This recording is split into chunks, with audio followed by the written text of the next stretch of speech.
Assalamualaikum warahmatullahi wabarakatuh. Perkenalkan, nama saya Maulana Malik Rian Alfandi, NIM 22242010010613 dari semester 5 pagi. Di sini saya akan menjelaskan hak asasi manusia dalam hukum konstitusi. Latar belakang konstitusi. Konstitusi merupakan segala ketentuan dan aturan dasar mengenai ketatanegaraan berdirinya sebuah negara, tidak lepas dari adanya konstitusi yang mendasarinya. Konstitusi dapat berupa hukum dasar tertulis yang lazim disebut Undang-Undang Dasar, dan dapat pula tidak tertulis. Konstitusi merupakan dasar dari tatanan hukum sebuah negara, yang di dalamnya terdapat perlindungan terhadap hak asasi manusia dan mengatur tentang distribusi kekuasaan dalam penyelenggaraan negara. Di sini ada rumusan masalah, ada dua. 1. Mengapa DPD mengusulkan amandemen Undang-Undang Dasar Republik Indonesia tahun 1945? Karena salah satu usulan utama DPD adalah mengembalikan MPR sebagai lembaga tertinggi negara. Dalam rancangan ini, MPR diharapkan dapat memilih dan melantik presiden serta menyusun garis besar haluan negara sebagai panduan bagi presiden dalam menjalankan tugasnya. 2. Apakah usulan Dewan Perwakilan Daerah dan DPD RI terkait penguatan lembaga perwakilan dalam agenda amandemen Undang-Undang Dasar Negara Republik Indonesia tahun 1945.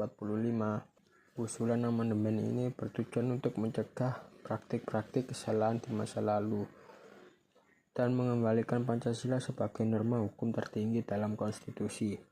DPD RI berpendapat bahwa perubahan yang dilakukan antara tahun 1999 hingga 2002 telah mengurangi peran Pancasila dalam sistem hukum, sehingga perlu ada langkah-langkah untuk memperkuat kembali nilai-nilai tersebut dalam kerangka ketatanegaraan Indonesia. Teori perubahan konstitusi. Dalam pasal 3 Undang-Undang Dasar Negara Republik Indonesia tahun 1945 telah memberikan wewenang kepada Majelis Permusyawaratan Rakyat sebagai lembaga negara yang berwenang mengubah serta menetapkan Undang-Undang Dasar. Hal tersebut dipertegas dalam pasal 37 yang menjelaskan aturan dalam melakukan perubahan terhadap Undang-Undang Dasar, seperti quorum dalam pengusulan, pembahasan, serta penetapan dan larangan terhadap perubahan Undang-Undang Dasar. Melakukan sesuatu perubahan konstitusi pada dasarnya tidak hanya dilakukan melalui suatu proses amandemen.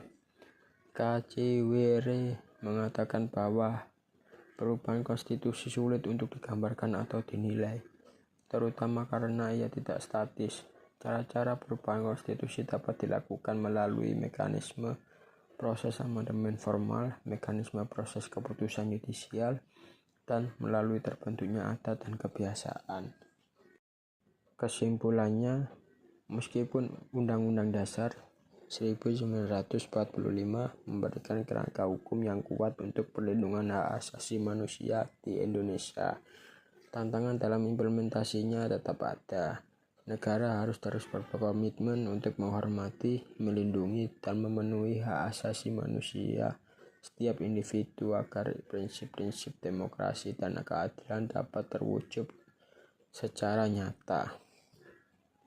Sekian dari saya materi tentang hak asasi manusia dalam hukum konstitusi. Apabila ada kata-kata yang kurang berkenan, mohon maaf. Saya akhiri. Wassalamualaikum warahmatullahi wabarakatuh.